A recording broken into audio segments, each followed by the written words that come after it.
लिखी गई अंजील 11वां बाब पहली आयत से 11वीं आयत तक। खुदावंद के कलाम में इस तरह लिखा है, जब वो यरूशलेम के नजदीक जैतून के पहाड़ पर बैतफगे और बैतनिया के पास आए तो उसने अपने शागिर्दों से 2 को भेजा और उनसे कहा कि अपने सामने के गांव में जाओ और उसमें दाखिल होते ही एक गधी का बच्चा बंधा हुआ तुम्हें मिलेगा जिस पर कोई आदमी अब तक सवार नहीं हुआ, उसे खोल लाओ। और अगर कोई तुमसे कहे कि तुम ये क्यों करते हो तो कहना कि खुदावंद को इसकी जरूरत है, वो फियर फॉर उससे यहाँ भेज देगा। बस वो गए और बच्चे को दरवाजा के नजदीक बाहर चौक में बंधा हुआ पाया और उसे खोलने लगे। मगर जो लोग वहां खड़े थे उनमें से बाज ने उनसे कहा, ये क्या करते हो कि गधी का बच्चा खोलते हो? उन्होंने जैसा यस्सु ने कहा था वैसा ही उनसे कह दिया और उन्होंने उनको जाने दिया। बस वो गधी के बच्चे को यस्सु के पास लाए और अपने कपड़े उस पर डाल दिए और वो उस पर सवार हो गया। और बहुत लोगों ने अपने कपड़े राह में बिछा दिए। औरों ने खेतों में से डालियां काट कर फैला दी और जो उसके आगे आगे जाते और पीछे पीछे चलते आते थे पुकार पुकार कर कहते थे, होशना, मुबारक है वो जो खुदावंद के नाम से आता है, मुबारक है हमारे बाप दाऊद की बादशाही जो आ रही है, आलमे बाला पर होशना।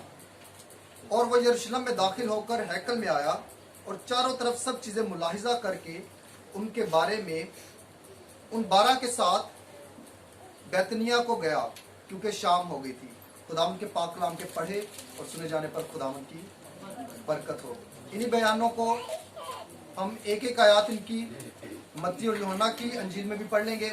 मत्ती 21 बाब उसकी 9वीं आयत भी इसी के मुतालिक बात कर रही है।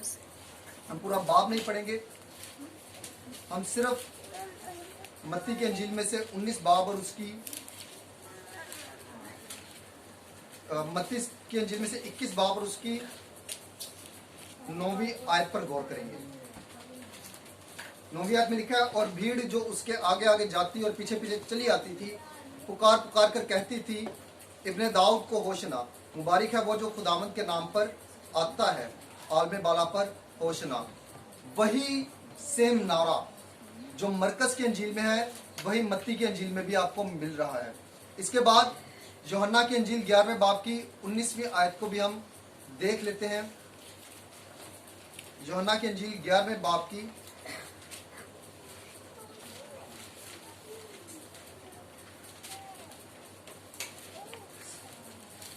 11वें बाब की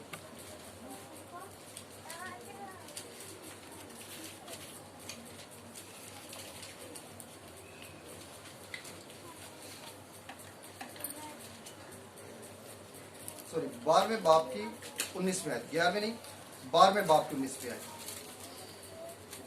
इसमें लिखा है, ये सारा माजरा देख के कि यीशु मसीह के पीछे आगे पीछे बहुत ज्यादा लोग मौजूद हैं, उसके रास्ते में कपड़े बिछा रहे हैं, खजूर की डालियां खेतों से काट कर लाए हैं, कुछ लहरा रहे हैं, कुछ उसके रास्ते में खजूर की डालियां बिछा रहे हैं। यह देखकर फरीसियों ने क्या कहा? बस फरीसियों ने आपस में कहा, सोचो तो तुमसे कुछ नहीं बन पड़ता, देखो जहान उसका पैरों हो चला, देखो जहान उसका पैरों हो चला, जहान उसके पीछे चल रहा है, जहान उसके लिए नारे लगा रहा है, जहान उसकी जय जयकार कर रहा है। फरीसी इस बात से आपस में कुड़ने लगे कि हमसे कुछ भी नहीं हो रहा, क्योंकि इससे पेशतर उन्होंने यीशु मसीह को कहा कि अपने शागिर्दों को मना कर, ये जो नारे लगा रहे हैं इन नारों से इनको मना कर कि ये नारे ना लगाएं। तो यीशु मसीह ने उनको कहा कि अगर ये खामोश हो जाएंगे तो कौन चिल्ला उठेंगे? पत्थर भी चिल्ला उठेंगे। क्यों?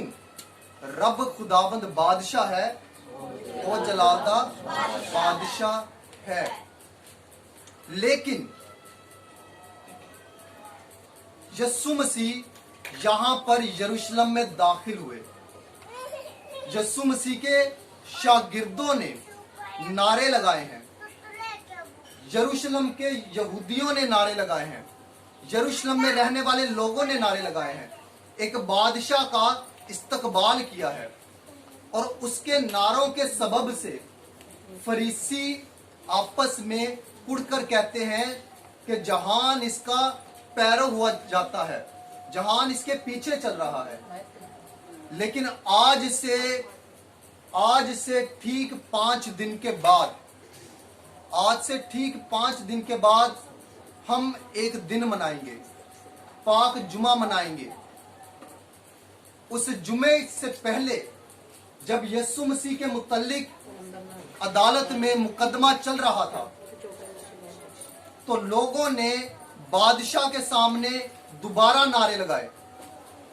उसी यरूशलेम शहर के लोग, वही यहूदी लोग दोबारा भी नारे लगा रहे हैं, चिल्लाकर एक और नारा लगा रहे हैं। और तब जिस शख्स को उन्होंने अपने बादशाह के तौर पर यरूशलेम में दाखिल किया है, उसी के मुतल्लिक वो कहेंगे, इसे सलीब दे। इसे क्या कर? सलीब दे। जिन लोगों ने उसे बादशाह के तौर पर अपने यहाँ खुशामदीद कहा है, अपने शहर में खुशामदीद कहा है, वही उसे कहेंगे, इसे सलीब दे। वो शहर से बाहर था और वो शहर के अंदर लाने के लिए उसको नारे लगा रहे हैं। फिर उनका एक नारा उसे शहर के बाहर गलगता के मकाम पर सलीब के लिए भी लेके जाएगा। लोगों ने ये नारे क्यों लगाए? जब यीशु मसीह यरूशलेम में दाखिल हो रहे हैं तो लोगों ने नारे क्यों लगाए? यूहन्ना की इंजील कहती है कि उन लोगों ने वो बड़े काम देखे थे, वो बड़े मौजज़े सुने थे और देखे थे जो यीशु ने किए थे। क्योंकि इससे पीछे जाएं तो इससे पीछे वो वाकया है जब यीशु मसीह ने 3 दिन के मुर्दा लाजर को जिंदा किया। तो लोगों ने सुना था कि ये तो मुर्दों को जिंदा करता है, ये नाबीनों को बेनाई देता है, ये अंधों को आंखें देता है। इसके कहने से जो मफलूज है वो अपनी चारपाई उठाते हैं और अपने घरों को जाते हैं।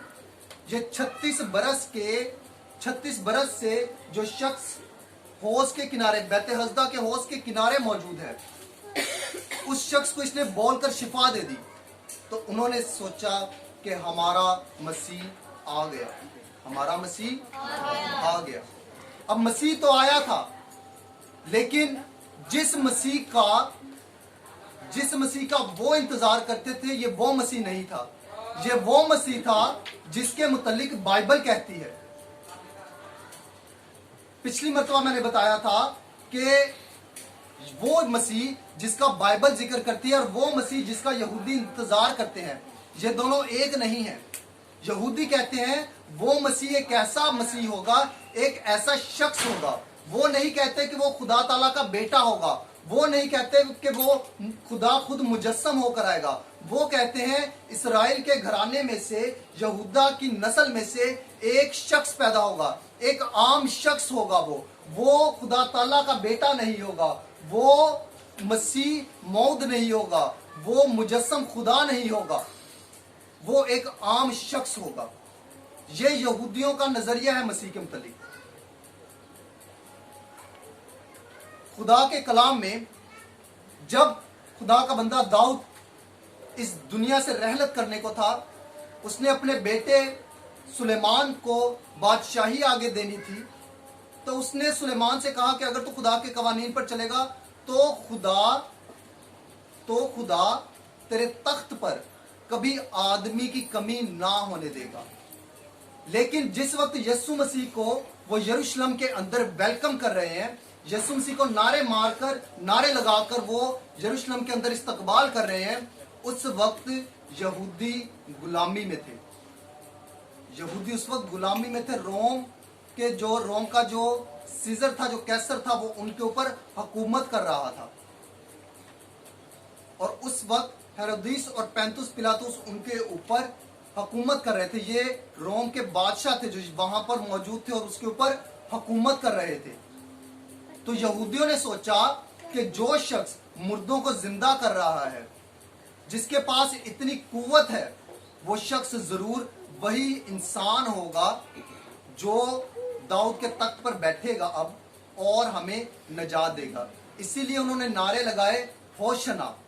होशना का मतलब है नजात दे। और बाज मुफक्करीन का ख्याल है कि यहां पर इसका मतलब है अभी नजात दे। क्या मतलब है? अभी नजात दे। तो फौरन अपनी बादशाही कायम कर, तू रोमियों से हमें गुलामी से छुड़ा ले और हमारे और इसराइल की बादशाही को कायम कर दे। लेकिन खुदा के मुतल्लिक एक बात लिखी है कलाम में। यहूदियों के मुताबिक उनका बादशाह जमीन का बादशाह होगा, पूरी दुनिया पर यहूदियों की सल्तनत को कायम करेगा। लेकिन कलाम कहता है आसमान उसका तख्त और जमीन उसके पांव की चौकी है। इसमें कोई शक नहीं है कि यीशु मसीह ने एक वक्त है कि उसकी दूसरी आमद के वक्त यीशु मसीह ने जमीन पर आना है और बादशाही करनी है जमीन पर। लेकिन यहूदियों के मुताबिक ये जो मसीह है ये सिर्फ जमीन का बादशाह है। लेकिन कलाम कहता है कि आसमान उसका तख्त है, क्योंकि वो आसमान का भी बादशाह है और जमीन का भी बादशाह है। यीशु मसीह जिस तरह यहूदी सोच रहे थे कि वो नजात देगा, होशना का मतलब क्या है? नजात दे। यीशु मसीह नजात देने आया था, लेकिन यहूदी सोच रहे थे कि जो मुल्क उनके ऊपर हुकूमत कर रहा है उससे नजात देगा। लेकिन फरिश्ता ने जब यीशु मसीह की मार्फत मरियम को पैगाम दिया तो फरिश्ता ने क्या कहा? वो अपने लोगों को उनके गुनाहों से नजात देगा। ये नहीं कहा कि वो इसराइलियों को रोमियों से नजात देगा, बल्कि वो किन से नजात देगा? अपने लोगों को उनके गुनाहों से नजात देगा। मत्ती 1 बाब उसकी 17 आयत में ये लिखा है। अब जो ये यहूदी चाह रहे थे, यहूदी चाहते थे, आपको याद होगा जब दाऊद ने जाति जूलियत को मारा तो वो आया तो लोगों ने तब भी नारे लगाए और तब उन्होंने कहा कि साउल ने किसको मारा और दाऊद ने किसको मारा? लाखों को मारा। यहूदियों के जहन में यह था कि जैसे दाऊद ने लाखों को मारा था, दाऊद जंगजुश मर्द था, दाऊद ने तलवार खुदा के कहने पर उठाई थी, इसी तरह ये मसीह भी तलवार उठाएगा। लेकिन यीशु मसीह ने कहा जो तलवार से हलाक करता है वो तलवार से हलाक किया जाएगा। दुनिया के बादशाह तलवार उठाते हैं, लेकिन हमारा बादशाह तलवार नहीं सलीब उठाता है। दुनिया के बादशाह अपनी कौमों को कैसे बचाते हैं? तलवार उठा के। लेकिन हमारा बादशाह दुनिया को कैसे बचाता है? सलीब उठाकर। जो तलवार उठाते हैं वो दूसरों का खून बहाते हैं, लेकिन मसीह ने सलीब उठाई अपना खून बहाने के लिए। यूहन्ना के खत में क्या लिखा है? वो ना सिर्फ हमारे बल्कि तमाम दुनिया के गुनाहों का कफारा है। उसने तमाम दुनिया के गुनाहों के लिए अपनी जान दी है। आखिरी बात, यीशु मसीह ने तमाम दुनिया के गुनाहों के लिए कफारा दिया है, कुर्बानी दी है। देखें, यीशु मसीह के मुतालिक लिखा है, जब गडरियों पर या जो भेड़ चरा रहे थे, चरवाहे थे, उनके ऊपर फरिश्ते नाजिल हुए तो उन्होंने कहा कि जमीन पर जिनसे खुदा राजी है उनमें क्या हो? सुलह हो। अब ये जो सुलह है ये सिर्फ आदमियों में नहीं है, बल्कि खुदा का कलाम कहता है कि हम मसीह की मौत की वजह से अब खुदा बाप के साथ सुलह में हैं। किस में है? रोमियो के खत में लिखा है कि हम खुदा बाप के साथ किस में है? सुलह में हैं। तो ये सुलह का, सलामती का शहजादा है। यीशु मसीह कौन है? सुलह और सलामती का शहजादा है। जो जंग शुरू हुई थी, उस जंग को जीतने के लिए यीशु मसीह दुनिया में आए। जब कोई बादशाह जंग जीत लेता है, जंग जीतने के बाद अगले जुमे हम लोगों ने कलमात सुनने हैं, 7 सलीबी कलमात। उन 7 सलीबी कलमात में से छठा कलमा है तमाम हुआ। और इस कलमे को कलीसिया ने जो टाइटल दिया है, वो टाइटल है फतह याबी का कलमा, फतह मंदी का कलमा। ये वो कलमा है, जब यीशु मसीह ने इसको अदा किया तो यीशु मसीह ने डिक्लेयर किया कि मैं जिस काम के लिए आया था वो काम मैं कर चुका हूं और अब मैं फतह याब हूं। जब बादशाह फतह याब हो जाता है, जंग जीतता है, तो हमेशा बादशाह जाकर सबसे पहले अपने तख्त पर बैठता है। कहां बैठता है? अपने तख्त पर। यीशु मसीह जब सलीब पर चढ़ा, उसने जान देने से पहले फतह याबी का कलमा अता किया, तमाम हुआ। इंग्लिश में इट इज फिनिश, यूनानी में तत्तालिस्ताए। इसका मतलब है पूरी पूरी कीमत अदा की। हम उसके खून से खरीदे हुए लोग हैं। उसने कीमत अदा की है। जब उसने कीमत अदा किया तो उसने कहा है तमाम हुआ। तमाम हुआ उसकी फतह याबी का अगर कलमा है, तो उसके बाद वो अपने तख्त पर भी जरूर बैठा होगा। बाइबल इसका सबूत देती है। अबरानियों 10 बाब उसकी 11वीं और 12वीं आयत। ये आखिरी आयत हम पढ़ेंगे और फिर हम इबादत के अगले हिस्से में जरूर शामिल होंगे। अबरानियों 10वां बाब उसकी 11वीं और 12वीं आयत। कलाम इस तरह शहादत देता है, और हर एक काहिन तो खड़ा होकर हर रोज इबादत करता है और एक ही तरह की कुर्बानियां बार बार गुजरानता है, जो हरगिज गुनाहों को दूर नहीं कर सकती। लेकिन ये शख्स हमेशा के लिए, कितनी देर के लिए?